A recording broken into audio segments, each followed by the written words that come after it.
বহুদিন আগের কথা, কত বছর আমরা জানি না।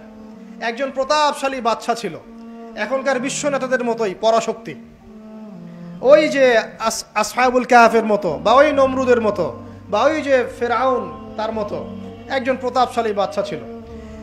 তার অধীনে একজন বড় জাদুকর ছিল। কি ছিল? আচ্ছা, মজা আছে, ভালো করে বোঝেন। একটা বড় জাদুকর ছিল। এখনো কিন্তু বহু কান্ট্রি এই জাদুবিদ্যার চর্চা করে, আপনারা জানেন না। ভিতরে ভিতরে জাদুবিদ্যার চর্চা এখনো চলছে। আর এই জাদু সত্য, জাদু সত্য, চোখের বদনজরও সত্য। সায়েন্স বিশ্বাস করুক না করুক, এগুলো সত্য। কারণ কোরআন বলেছে সত্য, ব্যাস সত্য। জিন সত্য নাকি মিথ্যা? ফেরেশতা সত্য না মিথ্যা? কবরের আযাব সত্য না মিথ্যা? এগুলো তো চোখে দেখা যায় না, বিশ্বাস করলেন কিভাবে? এই চোখে দেখা যায় না বিশ্বাস করেছেন বলেই তো আপনি মৌলবাদী। চোখে দেখা যায় না, অহেতুক বিশ্বাস করছেন, অতএব আপনি একজন মৌলবাদী মানুষ। বুঝতে পারছেন তো? এই বিষয়গুলো বিশ্বাস না করলে কি আপনি মুমিন হতে পারবেন? আচ্ছা, কবরের আযাব সত্য না মিথ্যা আমরা বিশ্বাস করেছি, তোমরা মরার পরে বিশ্বাস করো। আমরা মরার আগেই বিশ্বাস করেছি, তোমরা মরার পরে বিশ্বাস করো। তারপর তোমরা পাক্কা মৌলবাদী হয়ে যাবে। যখন মরার পরে যখন কঠিন কবরের আযাব শুরু হবে, দেখবা যে আইনাল ইয়াকিন। ইয়াকিন কয়েক প্রকার হয়। একটা হচ্ছে আপনার আইনাল ইয়াকিন, হাক্কুল ইয়াকিন, এরকম কথা আছে কোরআনে। মানে আইনাল ইয়াকিন মানে যে চোখে দেখলাম এবার বিশ্বাস করলাম। রব্বানা আবসারনা ওয়া সামি'না ফারজি'না না'মাল সালিহান ইন্না মুকিনুন। আছে না সূরা আলিফ লাম মিম সিজদায়? হাফেজে কোরআন যারা আছেন, আল্লাহর সামনে জাহান্নামীরা বলবে, রব্বানা, হে আমাদের রব, আবসারনা, এই যে দেখলাম, তোমার আযাব দেখেছি আমরা, এখন পরকালের কথা, ওয়া সামি'না, এই যে শুনতে পাচ্ছি এখন আযাব, ফারজি'না, আমাদেরকে ফিরিয়ে দিন। কোথায় ফিরিয়ে দিবে? দুনিয়ায়। না'মাল সালিহান, আমরা সৎ কাজ করব, ইন্না মুকিনুন, আমাদের ইয়াকিন হয়ে গেছে। তার মানে সবাই বিশ্বাস করবে একদিন না একদিন, তাই তো? এই ঈসা ইবনে মারইয়ামকে যে মানুষ বলছে ক্রুসিফাইড, তাকে ক্রুসিফাইড করা হয়েছে, তিনি মারা গেছেন, নাউজুবিল্লাহ, বলা হচ্ছে না?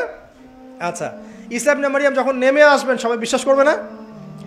সূরা মাইদায় এই জন্যই বলা হচ্ছে যে ঈসা ইবনে মারইয়ামকে যখন পাঠানো হবে, একজন আহলে কিতাব বাকি থাকবে না যে তার প্রতি ঈমান নিয়ে আনবে না। এমন একজন মানুষ তখন খুঁজে পাওয়া যাবে না যে তার প্রতি ঈমান আনবে না আহলে কিতাবদের মধ্যে। ঈসা ইবনে মারইয়ামকে ক্রুসিফিকশন করা হয় নাই। ঈসা ইবনে মারইয়ামকে আল্লাহ রাব্বুল আলামিন তার কাছে উঠিয়ে নিয়েছেন। আর যে আল্লাহ পুরো মহাবিশ্ব চালাতে পারেন, সে একজন মানুষকে উঠাতেই পারেন। এটার এমন কি বিষয় যে আল্লাহ রাব্বুল আলামিন আপনার দেহের মধ্যে রূহ রেখে দিয়েছেন, যার হুকুমে বের হয়ে চলে যাবে, সে আল্লাহ রাব্বুল আলামিন রাসূল সাল্লাল্লাহু আলাইহি ওয়াসাল্লামকে মেরাজে উঠিয়েও নিতে পারেন। সিম্পল, এটা অবিশ্বাস করার কি আছে? আসুন সামনে যাই। এখানে যে বিষয়টা, যে বহুদিন আগে এরকম প্রতাপশালী বাদশার অধীনে একজন জাদুকর ছিল। এই জাদুকরের যখন বয়সটা বুড়ো হয়ে গেল, তখন সে তার ওই বাদশাকে বলছে যে আমার তো বয়স শেষ, আমার এই বিশাল জ্ঞানগুলো কি করব? আমাকে একজন বালক এনে দিন, যেই বালককে আমি এসব জাদুবিদ্যা শিখিয়ে দিব। এই যেরকম ছোট বাচ্চাদের মধ্যে একজন। তো এরকম একটা ফুটফুটে সুন্দর বাচ্চাকে খুঁজে বের করা হলো, যে বাচ্চাটা বিচক্ষণ। একে নিয়ে আসা হলো জাদুকরের কাছে। এবার জাদুকর তাকে জ্ঞান শিখায়, জাদু শিখায়। জাদু শিখাতে শিখাতে শিখাতে শিখাতে সে একটু পরিণত হচ্ছে, মানে কৈশোরে পদার্পণ করলো। এখন সে যখন জাদু শিখতে আসে, আসার পথে রাস্তায় দেখে একজন পাদ্রী আছে। পাদ্রী মানে কি? পাদ্রী মানে দরবেশ, মানে যে আল্লাহ বিশ্বাস করে, হয়তো আগেকার আসমানি কিতাবে সে বিশ্বাস করত। এমন একজন পাদ্রীর সন্ধান সে পায়। সে ওই পাদ্রীর কাছে গিয়ে বসে। সেই পাদ্রী তাকে আসমানি কিতাবের যে মর্ম, যে বাণী, এগুলো শোনায়। তার কাছে খুব ভালো লাগে যে মাশাআল্লাহ, এটার ইমানের স্বাদ। যখন কোরআন শুনি আমাদের ভালো লাগে না? আসমানি কিতাব যখন শুনে তার কাছে ভালো লাগে। সে বলে যে আমি এটা শিখতে চাই। তখন এই পাদ্রী তাকে বলে, তুমি তো জাদু শিখতে যাও এই বাদশার দরবেশের বাদশার জাদুকরের কাছে, যদি ওরা জানতে পারে তাহলে তো সমস্যা। তাহলে উপায় কি? যখন তুমি ওখানে যাবে, যখন দেরি হয়ে যাবে, তখন বলবে বাসার থেকে বের হতে দেরি হয়েছে, বাসার থেকে বের হতে দেরি হয়েছে। আর আমার এখানে বসে যখন বাসায় যাবে, তখন বাসায় গিয়ে বলবে যে ওখান থেকে, ওই যে জাদুকরের কাছ থেকে আসতে দেরি হয়েছে। মানে কৌশল অবলম্বন করতে তিনি শিক্ষা দিলেন। কৌশলের প্রয়োজন আছে না? উদউ ইলা সাবিলি রাব্বিকা বিল হিকমা, হিকমার দরকার আছে না? সত্য থেকে সরে গিয়ে নয়, কিন্তু কৌশল তো করার দরকার আছে। নবী সাল্লাল্লাহু আলাইহি ওয়াসাল্লাম যে হিজরত করেছেন, মক্কা থেকে মদিনা চলে গিয়েছেন, সবাইকে জানান দিয়েছিলেন এই শোনো আমি হিজরত করছি, জানান দিয়েছেন। রাতের বেলা বের হয়েছেন, কৌশল, রাতের বেলা বের হন নাই, এবং তাকে মারার জন্য 4-5 থেকে লোক ঘিরে রেখেছিল। এর মধ্য দিয়ে আল্লাহ রাব্বুল আলামিন তাকে বের করে নিয়ে গেছে। তিনি কি সবার সামনে ফেসবুকে জানান দিয়েছেন, এই দেখো আমরা বেরোচ্ছি? তো তোমরা তো কৌশলই বুঝো না দিনের কাজের, যে কাজ হবে 1%, আই ওয়াশ হবে 99%। এখনকার এই যুগ, হ্যাঁ, দিনের কাজ হবে 1%, আই ওয়াশ শোডাউনই বেশি। এই শোডাউন করতে করতে মানুষের চোখ লাগে, যত চোখ লাগে তত সমস্যা সৃষ্টি হয়, এবং আস্তে আস্তে আস্তে আস্তে দিনের দায়রা মাইনাস হতে থাকে। এই যে এই বিষয়টার পিছনে তোমরাও দায়ী, কৌশল তো বোঝো না। তো স্মার্ট এবং বিচক্ষণ মুসলিমদের বড় অভাব আছে এখন পৃথিবীতে।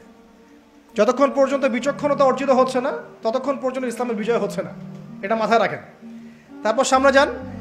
এবার এই বাচ্চা খুব সুন্দর করে ব্যালেন্স করলো, একবার এখানে যায় একবার ওখানে যায়। এই করতে করতে ওই যে জাদুকরের ইন্তেকাল হয়ে গেল, মারা গেল জাদুকর। এবার এই বাচ্চার কাছে মাশাআল্লাহ অনেক এলেম কালাম আছে। এদিকে সে পাদ্রীর জ্ঞানে দীক্ষিত হচ্ছে। দীক্ষিত হতে হতে তার মধ্যে আল্লাহ পাকের প্রতি একটা পরিপূর্ণ ঈমান চলে আসে, সে মুসলিম হয়ে গেল আলহামদুলিল্লাহ। তো মুসলিম হওয়ার পরে একদিন সে যখন বাদশার কাছে যাচ্ছে, রাস্তায় একটা বিশাল জন্তু দেখা যাচ্ছে। বিশাল জন্তু, কিরকম জন্তু আমরা জানি না, ঠিক ওই যে দাব্বাতুল আরদ সামনে বের হবে। কিয়ামতের 10টা নিদর্শন আছে বড় বড়, তার মধ্যে একটা হচ্ছে দাব্বাতুল আরদ, জমিন থেকে ফুড়ে একটা প্রাণী বের হবে।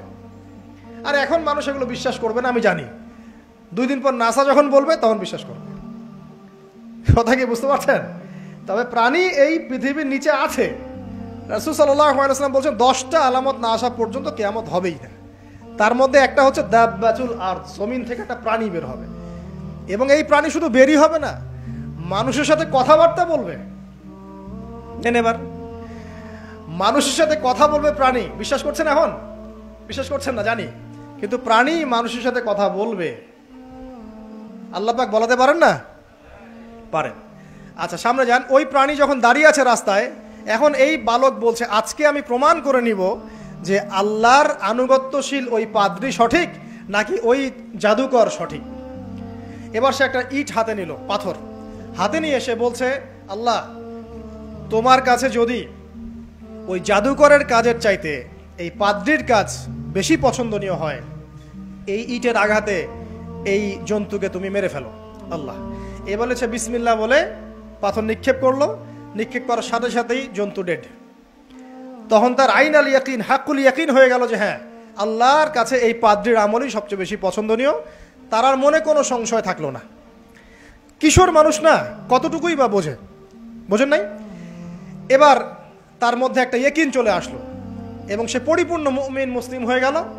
এবার যখন সে রাজ দরবারে যায়, তার কাছে পেশেন্ট আসে, মানে একজন মানুষ এসেছে, সে বলছে যে আমার চোখে সমস্যা। সে চোখে হাত দেয়, হাত দিয়ে বলে যে আপনি আল্লাহর প্রতি ঈমান নিয়ে আসেন, আমি আল্লাহর কাছে দোয়া করব, চোখ ভালো হয়ে যাবে। এভাবে পেশেন্ট আসে, সে বলে আল্লাহর প্রতি ঈমান নিয়ে আসেন, আমি দোয়া করব, ভালো হয়ে যাবে। এভাবে আস্তে আস্তে তার নাম এবং খ্যাতি ছড়িয়ে পড়তে লাগলো। যেই তার কাছে আসে সে বলে আগে মুসলিম হন, ইমানদার হন, আল্লাহর প্রতি বিশ্বাস করেন, আমি দোয়া করব, ভালো হয়ে যাবে। চোখ অন্ধ ভালো হয়ে যাচ্ছে, কুষ্ঠরোগী ভালো হয়ে যাচ্ছে, হ্যাঁ, প্যারালাইজড রোগী ভালো হয়ে যাচ্ছে, আলহামদুলিল্লাহ।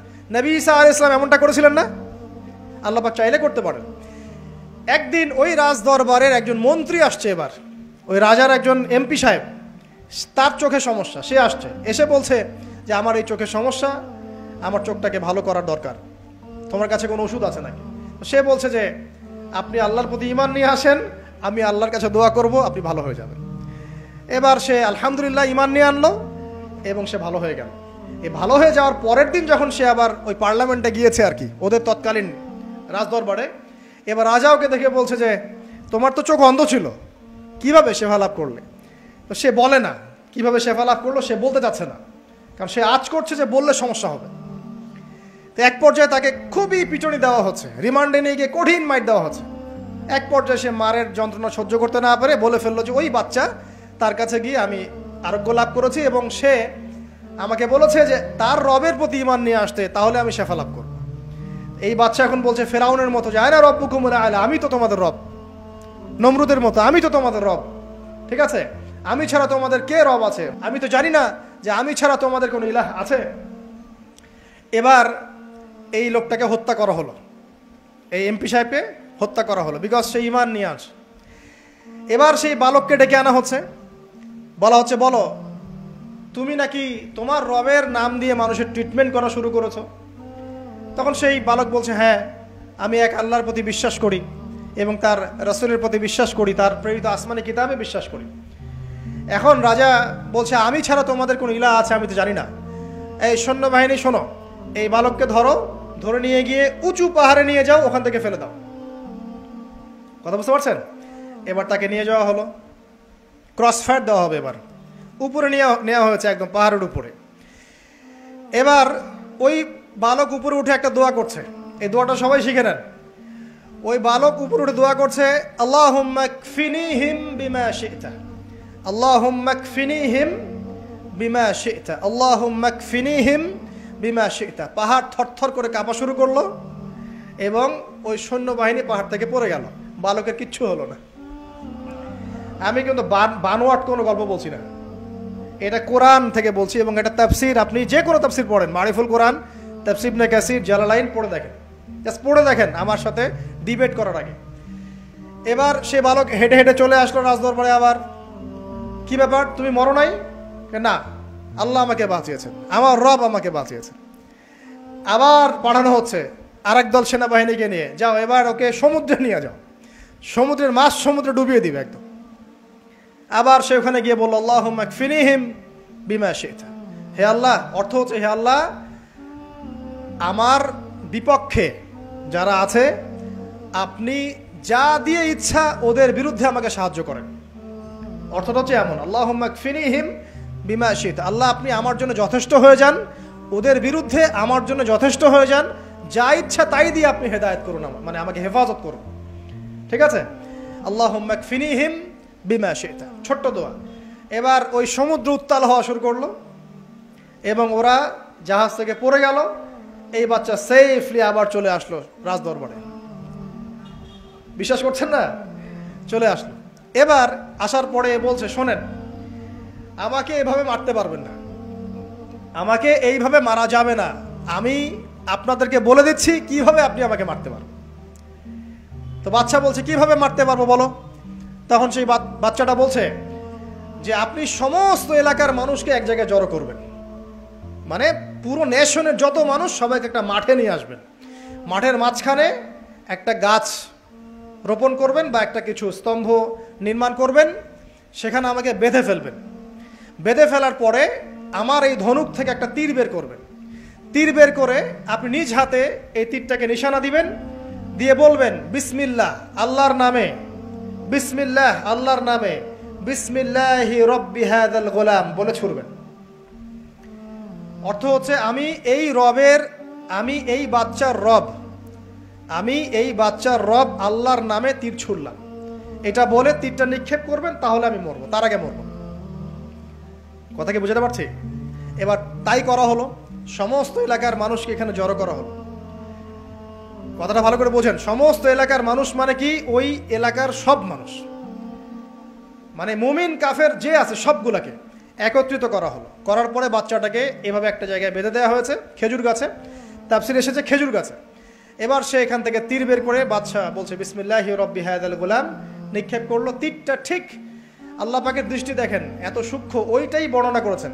তীরটা ঠিক বাচ্চার এই জায়গায় লেগেছে, এই যে মাথার এইখান থেকে লেগে এদিকে বের হয়ে গেছে। ছেলেটা বাচ্চা ওই বাচ্চা ছেলেটার এই যে কপালের এই পার থেকে এই পার পর্যন্ত তীর চলে গেল এবং বাচ্চাটা শহীদ হয়ে গেল আলহামদুলিল্লাহ। এবং এই বাচ্চাটা যখন মারা গেল বা শহীদ হয়ে গেল, আর সারা এলাকার মানুষ কি দেখলো যে বাচ্চা তাকে দুইবার চেষ্টা করে মারতে পারে নাই, কিন্তু তার রবের নাম যখন নেওয়া হয়েছে, আল্লাহর নাম নেওয়া হয়েছে, মারতে পেরেছে। দেন পুরো এলাকার সমস্ত মানুষ মুসলিম হয়ে গেল আলহামদুলিল্লাহ। একজন বাচ্চার জীবনের বিনিময়ে সমস্ত এলাকার মানুষ ইসলামের হেদায়েত পেয়ে গেল আলহামদুলিল্লাহ। এবার বাচ্চার মাথা তো আরো খারাপ, একটাকেই সামলাতে পারছিলাম না, এবার তো সমস্ত এলাকার মানুষ মুসলিম হয়ে গেছে। এখন কি করবেন? এখন সেনাবাহিনীকে আদেশ করা হয়েছে সমস্ত মানুষগুলোকে জড়ো করে একটা গর্ত খোঁড়ো, একটা গর্ত খুঁড়ে সেখানে আগুন জ্বালাও, আগুন জ্বালিয়ে সমস্ত মানুষকে ফেলে দাও। দৃশ্যটাকে কল্পনা করতে পারছেন? একটা পুরো এলাকার মানুষকে একটা মাঠের মধ্যে একত্রিত করে সেখানে আগুন জ্বালিয়ে সবাইকে সেখানে ফেলে দেওয়া হলো এবং তারা চতুর্দিক থেকে এটাকে অবলোকন করতে লাগলো, মজা উপভোগ করতে লাগলো। এটাই আল্লাহ পাক বলছেন, কুতিলা আসহাবুল উখদুদ ইয হুম আলাইহা কুউদ ওয়া হুম আলা মা ইয়াফআলুনা বিল মুমিনিনা শুহুদ। শেষ পর্যায়ে তাফসীরে এসেছে, শেষ পর্যায়ে একজন মায়ের কোলে একটা ছোট্ট বাচ্চা ছিল। তো সেই মা নিজে লাভ দিবে এটাতে তার কোনো সমস্যা নেই, কিন্তু বাচ্চাটাকে নিয়ে লাভ দেওয়ার জন্য সে ইতস্তত বোধ করছে। তখন আল্লাহ রাব্বুল আলামিন সেই ছোট্ট বাচ্চাটার কোলে, সেই ছোট্ট বাচ্চাটার জবানের মধ্যে আল্লাহর কুদরত নিদর্শন নাজিল করলেন। ওই বাচ্চাটা কথা বলা শুরু করলো। সেই বাচ্চাটা বলল, ইয়া উম্মা, হে আমার মা, লা তাখাফি, তুমি ভয় করো না, ফাইন্নাকি আলাল হক, কারণ আপনি সত্যের উপর আছেন, লাভ দিন। যারাই সে অগ্নিকুণ্ডে সেদিন লাভ দিয়েছে তারাই জান্নাতের স্বাদ পেয়েছে, আলহামদুলিল্লাহ। এই হলো আসহাবুল উখদুদের ঘটনা, যেটা আল্লাহ রাব্বুল আলামিন সূরা বুরুজের মধ্যে বলেছেন। এখানে একটাই শিক্ষণীয় বিষয়, ঈমান এর শক্তি। একজন ছোট্ট বালকের মধ্য দিয়ে কিভাবে আল্লাহ রাব্বুল আলামিন পুরো নেশনকে হেদায়েত করতে পারেন, এবং আল্লাহ রাব্বুল আলামিন সমস্ত পরিকল্পনার উপরে মহা পরিকল্পনাকারী, এবং আল্লাহ সুবহানাহু ওয়া তাআলা তাদেরকে চিরস্মরণীয় করে রেখেছেন কোরআনের পাতায়। কিয়ামত পর্যন্ত মানুষ এই ঘটনা পড়বে, তাদের থেকে শিক্ষা গ্রহণ করবে না? তো আল্লাহ রাব্বুল আলামিন সবচেয়ে বেশি স্মার্ট না আমরা সবচেয়ে বেশি স্মার্ট? এরপরে আল্লাহ রাব্বুল আলামিন বলছেন যে তারা ঈমান আনা ছাড়া অন্য কোনো অপরাধ করে নাই। এই মুমিন যারা ছিল, আগুনে লাফ দিয়েছে, এদের কি কোনো অপরাধ ছিল? এদের কোনো অপরাধ ছিল? কি অপরাধ ছিল? তারা শুধুমাত্র কি ছিল? মুমিন ছিল। ঈমান আনার ফলে তাদের এই পরিণতি হয়েছে, তাদেরকে অগ্নিকুণ্ডে লাফ দিতে তারা বাধ্য হয়েছে। যারা দিয়েছে তারা কি জান্নাতি না জাহান্নামী? জান্নাতি। ওই যে বালক যে একা দৃষ্টান্ত স্থাপন করে গেল এবং পুরো নেশনকে হেদায়েত দিয়ে গেল, এই বালক সফল না ব্যর্থ? আল্লাহ রাব্বুল আলামিন যদি চান তাহলে এরকম একজন দুইজন মানুষকে দিয়েও পুরো নেশনকে হেদায়েত করাতে পারেন। এবং যেটা হয়ে গেছে আগে সেটা এই যুগেও সম্ভব না? শুধু সম্ভবই না, বরং আপনাদের চোখের সামনে এটা হয়েছেও, কিন্তু আপনারা সেটা বুঝতে পারেন নাই। আপনাদের চোখের সামনে যুগের পর যুগ এমন ঘটনা ঘটেছেও, কিন্তু আপনারা হয়তো বুঝতে পারেন নাই, ধরতে পারেন নাই। আল্লাহ রাব্বুল আলামিন এমন মানুষদেরকে দিয়ে পুরো নেশনকে হেদায়েত করেন। কিছু মানুষকে আল্লাহ পাক পরীক্ষায় ফেলেন, তাদের মধ্য দিয়ে আল্লাহ পুরো নেশনকে হেদায়েত করতে পারেন, আলহামদুলিল্লাহ। আসহাবুল উখদুদের এই বাচ্চার মধ্যে আমাদের সবার জন্য নিদর্শন আছে। আল্লাহ পাক আমাদের সবাইকে প্রকৃত ঈমানদার হওয়ার তৌফিক দান করুন, বেশি বেশি আমল সালেহ করার তৌফিক দান করুন, ঈমানের উপর দৃঢ় থাকার তৌফিক এনায়েত করুন, এবং দৃষ্টান্ত স্থাপন করার তৌফিক দান করুন, এবং যে কোনো রকম দৃশ্য অদৃশ্যের বিপদ আপদ বালা মুসিবতের বিপক্ষে আল্লাহ পাকই যেন যথেষ্ট হয়ে যান, আমিন।